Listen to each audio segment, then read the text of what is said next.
start to create these small relationships where the 2v2 are very important, the 3v3 are very important, the 4v4 are very important, because when a player has the ball, he's not facing 11 players. He's facing the 2 or 3 or 4 that are around him, and he's also having the support of the 2, 3 or 4 around him as well.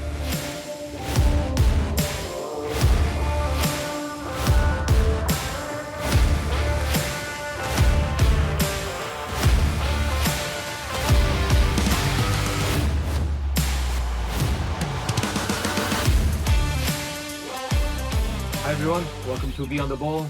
Today, a little bit different episode. We've been speaking a lot about the organizational side and the business side of football clubs and academies.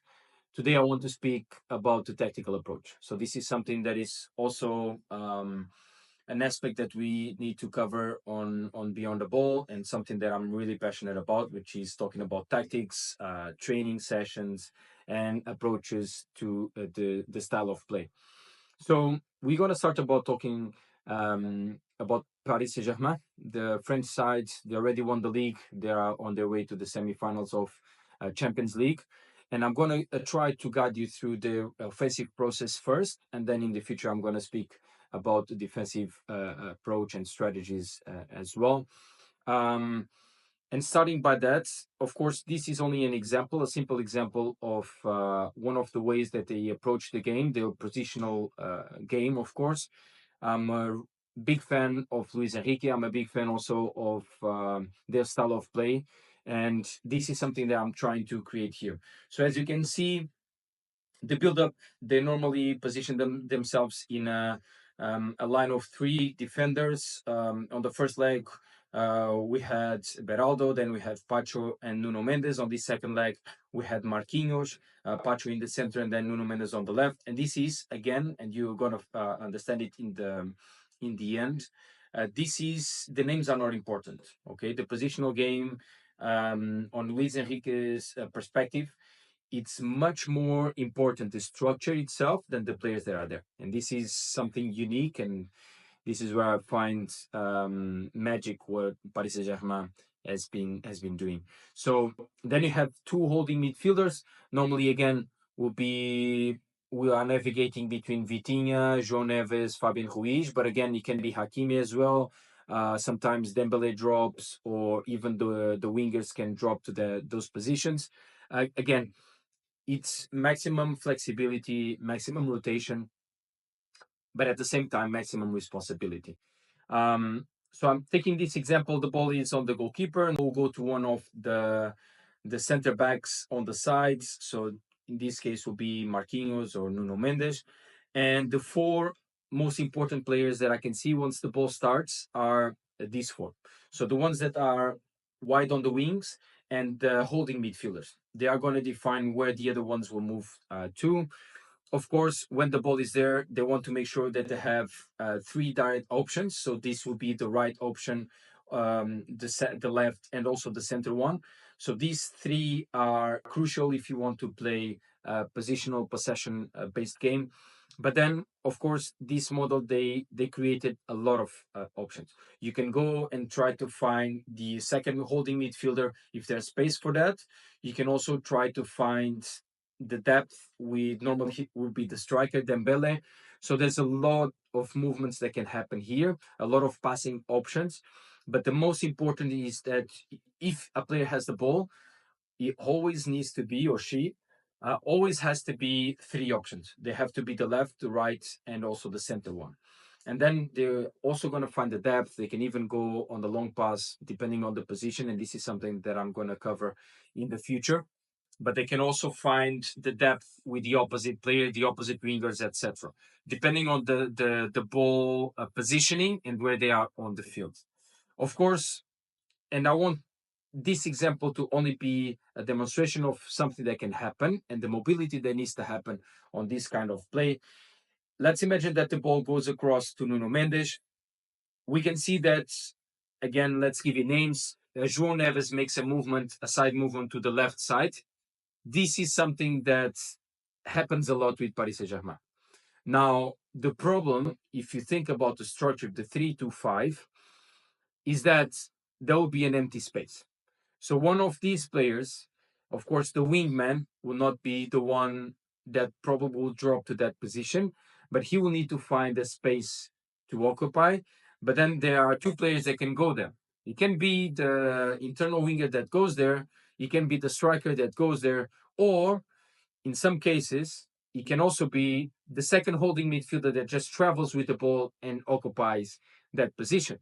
Of course, again, thinking about the 3-5, we're going to have an empty space. So someone needs to occupy that second holding midfielder position. And this is, of course, only for the team to always be compact, to always be ready when you lose the ball.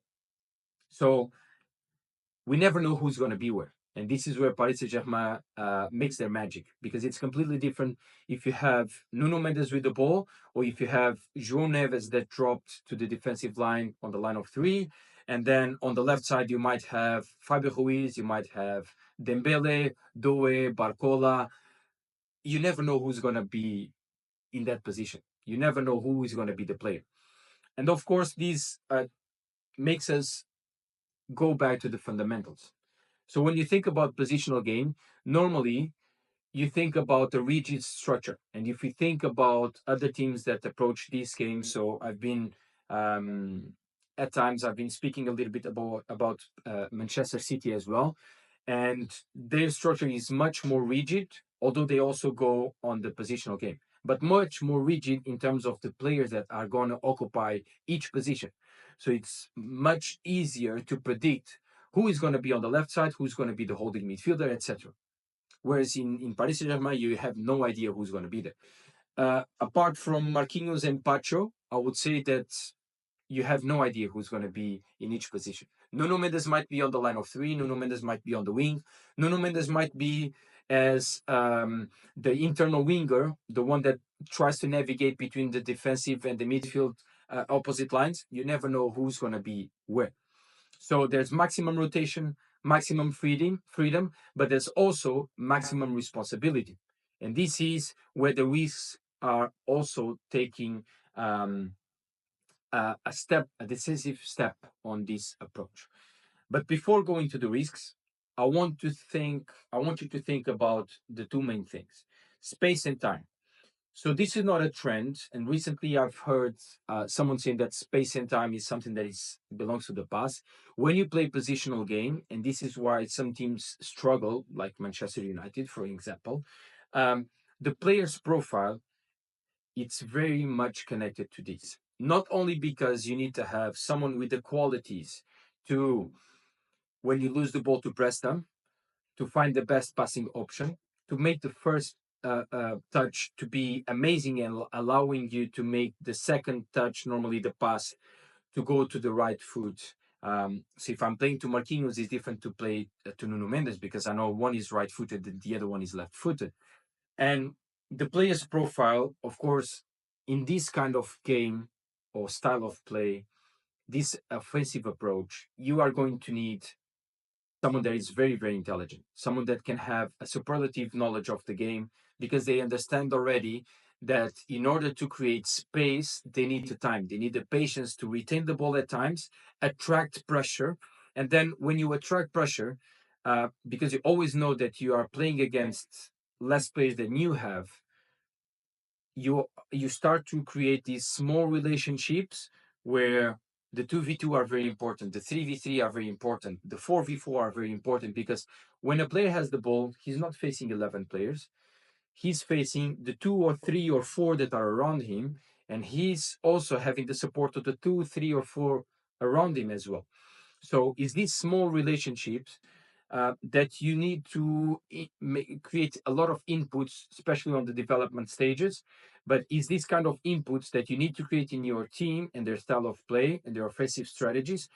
Because a 3v3, I can create a 3v3, I can create a 3 versus 2, or I can create a 2 versus 1 in a 3v3. So I'm taking a 50-50% hypothesis, and I'm taking it to a 2v1. So I'm taking it to a 66-33, or I'm taking to a 3 versus 2, where the relationship will also be on my side. I'm going to have a 60 against 40%. So these are the kind of relationships that we need to create. And a superlative knowledge of the game will allow you, or a player's profile with a superlative knowledge of the game will allow you to play a positional game, because they will know they need to have the patience with the ball to find the right space. They need to give the time also to the movements to happen around the team so that everyone can be in their position. Because the risks, and going back to the risks now, is that, like if you see now on the second leg, the first Villa goal, what happened is that was no longer the holding midfielder Vitinha or João Neves.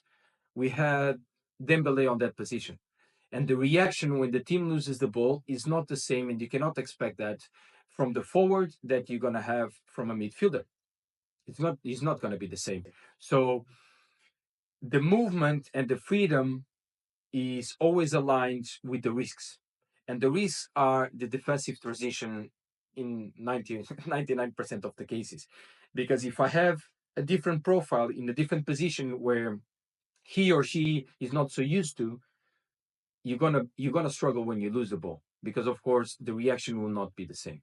So these are elements that we always need to consider when we are imagining our game model, when we are imagining how we're going to approach the game, how it's going to be the tactical formation, because this will have an impact.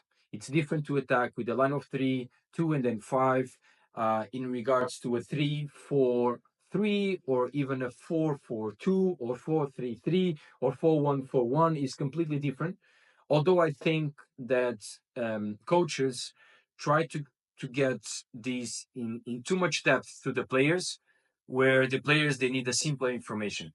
This side of 11 against 11, it's about us, or the coaches, of course, to think about, to understand the risks and how they're going to create movements that are going to create struggles on the other team. And the players, they need a simple information. The players need to know where they need to position, who's going to swap with who, which are the areas they need to be occupied. And then on the future, of course, you're going to have um, a deeper knowledge of the game, and then you can try to experiment and explain things in a different way. So I hope this helps. This is only the first one of these tactical approaches I'm planning to do. I'm going to come back to the business side and the organizational side of football clubs as well in the future, but I want to navigate between these three areas, as you know: the business side, the youth development, and also the tactical approach, so that we can feel also that all the stakeholders involved in football, they are all having a piece of information at this blog, of course, at my blog, and these videos as well. Okay, I hope it helps. Drop me questions. Of course, I want this to be interactive, so drop me questions if you have any question that you think that might be relevant to this a tactical approach. Let me know if you have any doubts. I'm more than happy to answer them, of course. And yeah, that's it. Thank you so much. Have a nice day. Bye bye.